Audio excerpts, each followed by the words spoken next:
Bab 015. Selamat sore Tuan Dava. Darwin muncul bersama dua orang bertubuh tegap. Dava memelototi mereka.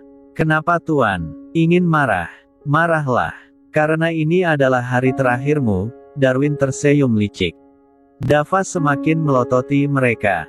Tuan, mungkin Tuan berpikir saya ini bodoh karena langsung menculik Tuan. Tapi Tuan lebih bodoh karena membiarkan diri Tuan tanpa pengawal, Darwin tertawa.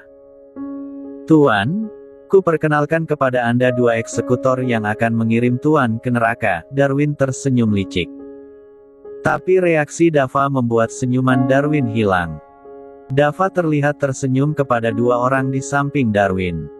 Darwin menoleh ke arah dua orang itu. Terlihat mereka tersenyum dan membungkuk hormat kepada Dava. Darwin terkejut melihat itu semua dan lebih mengejutkan lagi Dava tiba-tiba berdiri. Kenapa Darwin? Apa yang salah? Kenapa takut? Tenanglah, bukankah tadi kau bilang aku bodoh? Jadi kenapa takut? Dava merangkul bahu Darwin dan membuat Darwin gemetaran. Loh kenapa gemetar? Bukankah tadi aku sudah bilang akan memberimu hadiah? Dan terimalah ini adalah hadiahmu. Dava tersenyum tapi itu tampak menakutkan. Dua orang tadi merupakan pengawal Dava yang menyamar menjadi orang suruhan Darwin yang sebelumnya sudah mereka atasi. Karena Darwin hanya memerintah melalui telepon, jadi dia tidak tahu wajah orang suruhannya. Oh ya, kau pasti bertanya-tanya kenapa aku tidak lumpuh. Akan aku beritahu satu hal. Minuman itu sudah dibuang dan pengawalku yang menggantinya sebelum kau mengajakku ke mobilmu. Dava menatap Darwin dengan tatapan membunuh. Darwin bersimpuh di kaki Dava. Maafkan saya Tuan, tolong ampuni saya. Mengampunimu. Apa kau tahu bagaimana nasib para pengkhianat yang sudah berurusan denganku? Dava berjongkok agar sejajar dengan Darwin. Mereka hanya ada dua pilihan. Mati atas keinginannya sendiri atau membusuk di penjara. Dava menatap Darwin dengan tatapan tajam. Berani sekali kau mengkhianatiku. Apa kau pikir aku bodoh mempercayai begitu saja kalau kecelakaan waktu itu adalah tidak sengaja? Kau ternyata lupa siapa aku ya? Aku sudah menduga bahwa kau akan melakukan ini lagi. Karena itu aku sengaja mengikuti jebakanmu dan pengawal yang menyamar menjadi pekerja di tempat ini. Dava menarik kerah baju Darwin dan membimbingnya berdiri. Katakan siapa yang menyuruhmu melakukan semua ini? Dava menatap tajam. Darwin tak bergeming, wajahnya tampak pucat dan ketakutan. Bawa dia dan buat dia dapatkan informasi darinya. Ingat jangan sampai membunuhnya, kata Dava. Kedua pengawalnya mengangguk, lalu membawa paksa Darwin yang meronta minta diampuni. Dava menelpon Ruli untuk menjemputnya. Mobil segera datang ke lokasi Dava. Kania keluar dan memeluk Dava. Sudahlah, aku tidak apa-apa, kata Dava menenangkan Kania. Sayang, kamu berhutang penjelasan padaku, kata Kania dengan wajah cemberut. Iya baiklah. Kau juga berhutang cerita hari ini padaku. Dilihat dari wajah Ruli yang tegang, sepertinya terjadi sesuatu pada kalian, kata Dava. Mereka masuk ke dalam mobil dan segera pulang. Sementara itu, apa? Dia tertangkap. Bagaimana bisa dia sebodoh itu? Dia gegabah dan mengambil keputusan sendiri. Dasar mata duitan. Dia hanya ingin uang instan. Baiklah. Jangan biarkan dia mengatakan apapun. Bunuh saja dia. Orang itu menutup teleponnya. Dia merapikan jas yang dipakainya dan pergi dengan wajah yang sangat kesal. Di perjalanan. Sekarang katakan apa yang terjadi pada kalian tadi. Dava mulai membuka suara. Saya minta maaf Tuan.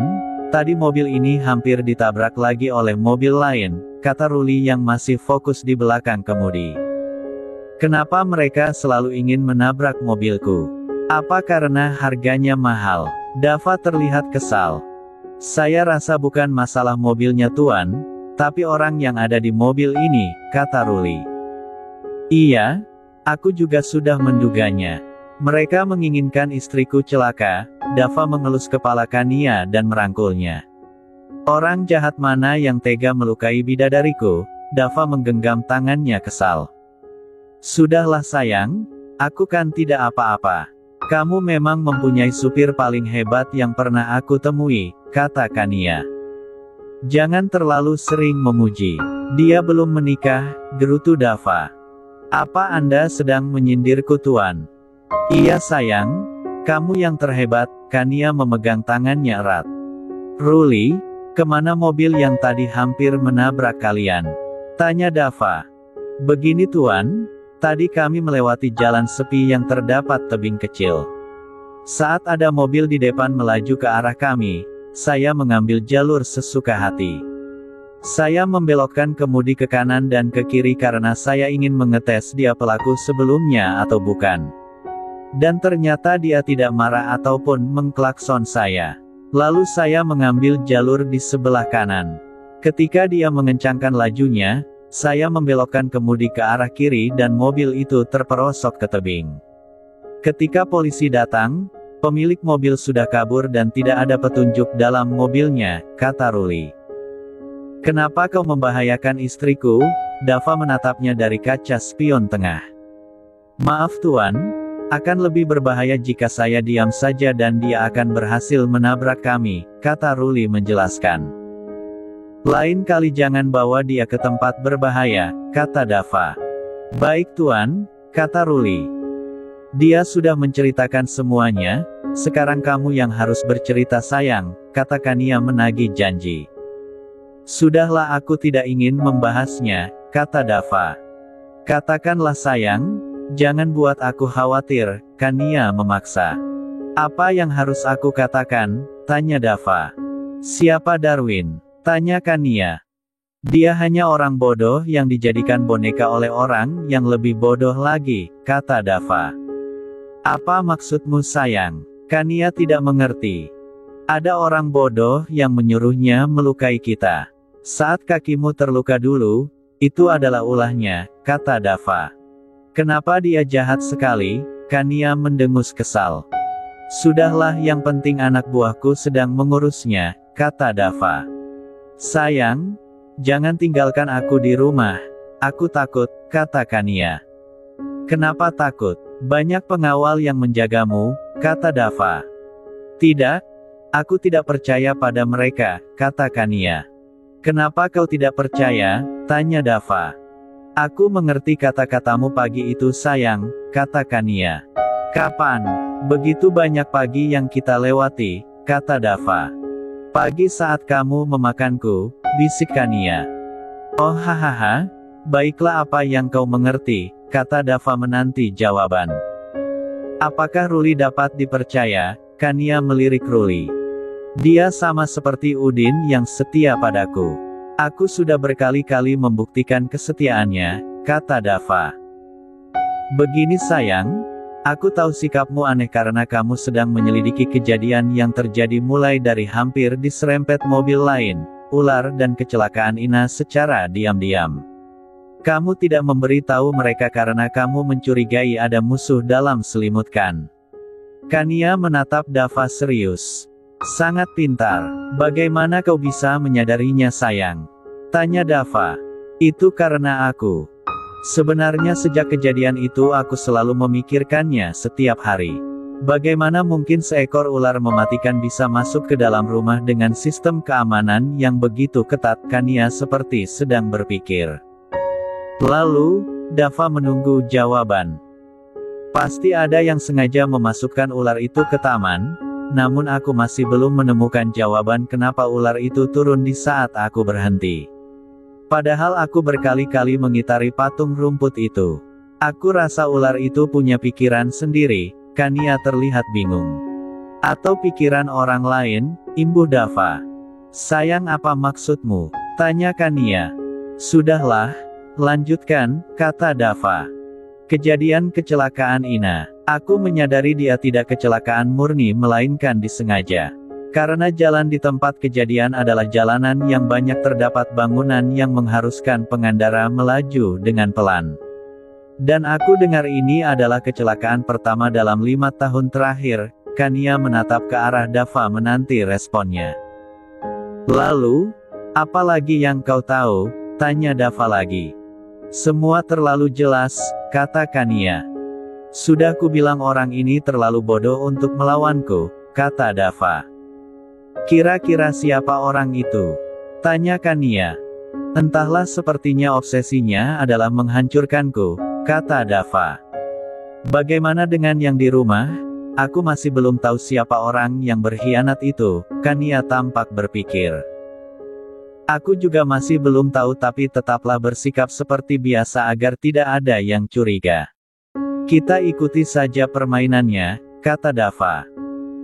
Baiklah sayang, apapun katamu. Kania menyandarkan kepalanya ke lengan Dava karena kepalanya tidak sampai ke bahu Dava. Kenapa tubuhmu mungil sekali? Dava mencubit pipinya gemas. Ini sudah kehendaknya sayang, aku hanya bisa bersyukur, kata Kania. Kau ini, menarik hidung Kania. Sudah cukup, Kania menepuk tangan Dava. Ruli melirik ke kaca tengah dan tertawa kecil. Dava melihatnya. Berhentilah menertawakan kami Ruli, kau akan tahu rasanya setelah kau menikah, kata-kata Dava terdengar seperti mengejek. Maaf tuan, Ruli kembali fokus ke jalan. Andai saja kamu masih hidup, kita pasti akan menikah tahun depan Ina. Hari sudah gelap. Mobil sudah sampai ke gerbang rumah Dava. Semua pengawal terlihat mengelilingi rumah itu demi memperketat keamanan di sana. Kania memperhatikan mereka yang tidak berpindah posisi sejak dia pergi hingga pulang. Sebenarnya berapa gaji mereka? Dava dan Kania segera turun dan menuju kamar mereka. Mereka segera membersihkan diri dan melaksanakan sholat, namun tetap sendiri-sendiri karena Dava masih belum siap menjadi imam sholat. Setelah itu, mereka makan malam. Sepanjang makan, Kania terus memperhatikan segala arah. Siapa sebenarnya pengkhianat itu? Jika kau terus begitu, aku akan memasangkan bola mata di sekeliling kepalamu, bisik Dava. Kania langsung fokus ke makanannya. Membayangkannya saja sudah jijik. Dasar detektif amatir. Jangan melakukan hal bodoh, bisik Dava lagi. Kania cemberut namun langsung tersenyum saat Dava memelototinya. Sikapnya sudah tidak kejam lagi, tapi sorot matanya masih menakutkan. Selesai makan.